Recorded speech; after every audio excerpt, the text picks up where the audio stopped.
Yo quiero recordar un discurso que el 26 de octubre pasado dijo ahí en Chojoa, Sonora, el presidente Andrés Manuel López Obrador. Cito: entre todos vamos a sacar adelante a nuestro país y el propósito es que tengan mejores condiciones de vida y de trabajo los más necesitados.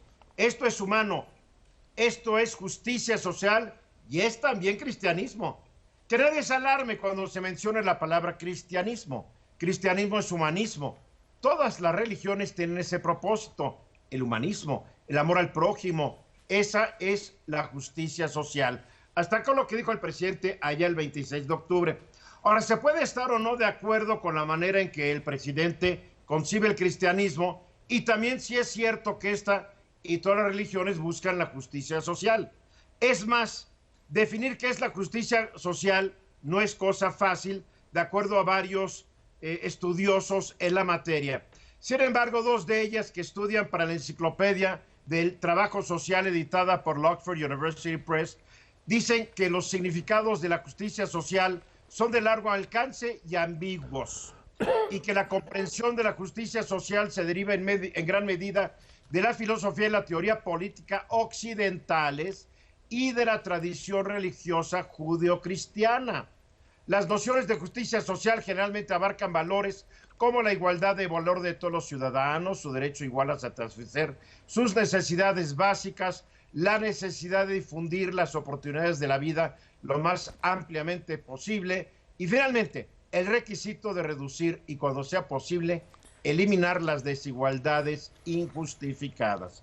Yo desde que soy chico escucho a nuestros gobernantes hablar de la justicia social, pero aparentemente en este campo el país está más que reprobado. Hace unos días la fundación alemana Bertelsmann Stiftung difundió su índice de justicia social 2019, incluye a 41 países los que pertenecen a la Unión Europea y a la Organización para la Cooperación y Desarrollo Económicos, la OCDE, y de los 41, yo no los quiero decepcionar, pero México quedó en el último lugar. Así Los últimos estamos. serán los primeros. No, ya llevamos muchos años esperarse los primeros. Mira, de 41, lugar 41. Lugar 39 en prevenir la pobreza. 32 en proporcionar una educación equitativa. 24 en facilitar el acceso al mercado laboral. 36 en promover la inclusión social y la no discriminación. 15 en garantizar la justicia intergeneracional y 40 en proporcionar servicios de salud. Ahora, lo que sí es sorprendente, o no tanto sorprendente, es que los 5 primeros lugares son los países nórdicos: Islandia, Noruega, Dinamarca, Finlandia y Suecia, que curiosamente nunca adoptaron totalmente el famoso modelo neoliberal. Así están las cosas. Pero también está una relación, yo creo, Eduardo, combinado con las cuestiones serias que son el asunto de la corrupción, lo que estás tratando de limitar y eliminar. Y hoy, que es el Día de la Corrupción, creo que es importante también entender eso. No es únicamente lo que tú acabas de mencionar, es también que se maneja una especie de justicia, pero sin que haya la corrupción. Ahora, las economías, estas que mencionas, también son pequeñas en número de habitantes. Cuando vas tú a los grandes países, países de más de 50, 60, 80 millones de personas, encuentras mucho más dificultad para establecer este tipo de programas. Y ahí es donde hay combinaciones que hay que tomar en cuenta, ¿no? Son combinaciones de manejo político, económico, social, que tiene una escala superior a la escala en que se puede manejar en los países nórdicos. Pero aquí hay otro punto, Eduardo. El de hace 40, 50, 60 años, creo que aquí se equivocaron porque en lugar de promover el crecimiento y el desarrollo económicos, empezaron a regalar dinero. Y eso es un punto importante para que no se desarrollara el campo, que no se desarrollara plenamente la industria y se limitaron a hacer políticas, se alejaron de las políticas de Estado también, ¿sí? Ese es otro de los grandes problemas. Y otra de las grandes diferencias es que siempre cualquier gobierno tiene un primer dilema, que es invertir en capital físico, infraestructura, presas, carreteras, o invertir en capital humano. Y normalmente los países nórdicos, incluidos los nuevos evolucionados como Irlanda, que no es nórdico, pero es europeo, lo que se ha encontrado es que cuando un gobernante tiene el dilema entre invertir en capital físico o capital humano, no hay dilema, hay que invertir en capital humano. A ver, ¿por qué no le explicas a la gente lo que es eso de capital físico y capital humano? Es la capacitación para la vida, el entrenamiento en el trabajo y la educación formal en todos los niveles. Ese es el tema, digamos, que rimbombante, y pido una disculpa, se conoce como capital humano.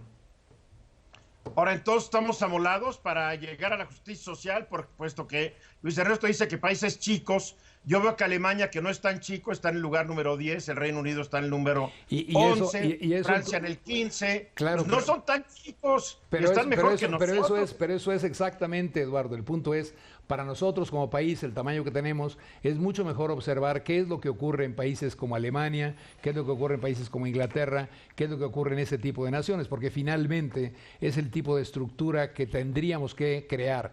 Ahora, sin duda, educación es un factor fundamental. El gran problema de no estar creando un proceso educativo adecuado puede dar y hacer muchísimo daño a nuestra nación. Y es una de las cosas que más daño le ha hecho a nuestra nación. La otra es lo que decía Carlos. Si tú le regalas a la gente dinero, si lo que estás haciendo realmente es subsidiando su consumo sin que realmente tenga la capacidad de generar su propio ingreso, no vas a ayudar a que este país, cualquier país, se desarrolle y haya justicia social. Pero también llevamos cuántas décadas creando esto y no ha funcionado. Ya sé que hay corrupción, ya sé que ha fallado la educación. Pues, ¿no será que ha fallado casi todo? Ha fallado todo, Eduardo, porque sexenalmente... Yo no, perdóname. Así como ustedes me extrañan un poco, yo dije casi todo. Yo no soy tan pesimista. Pero permíteme. Cuando un país se inventa cada 6 años, el riesgo de fracasar es muy grande y muy grave.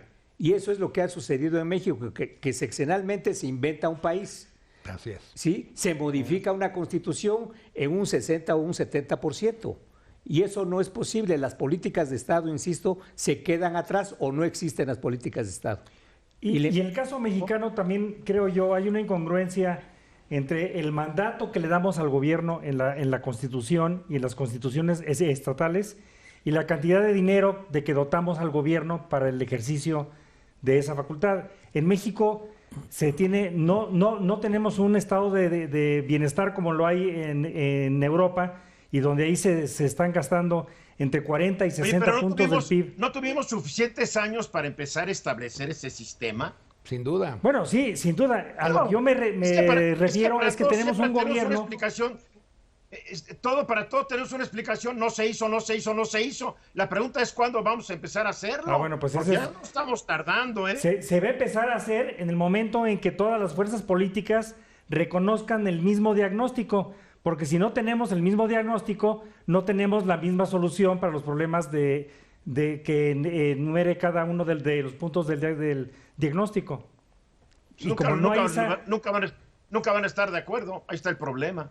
Bueno, ese es un problema. Quizá otro de los problemas es que tenemos un sistema político que premia a los partidos pequeños y que hace, en lugar de que se mueran de manera natural, la democracia en México le da respiración artificial a pequeños partidos, y ahora ya tenemos hasta más partidos, que yo creo que la atomización de las fuerzas dificulta el ponerse de acuerdo en el grandes diagnóstico. Que tal vez se vayan a morir pronto, José Luis.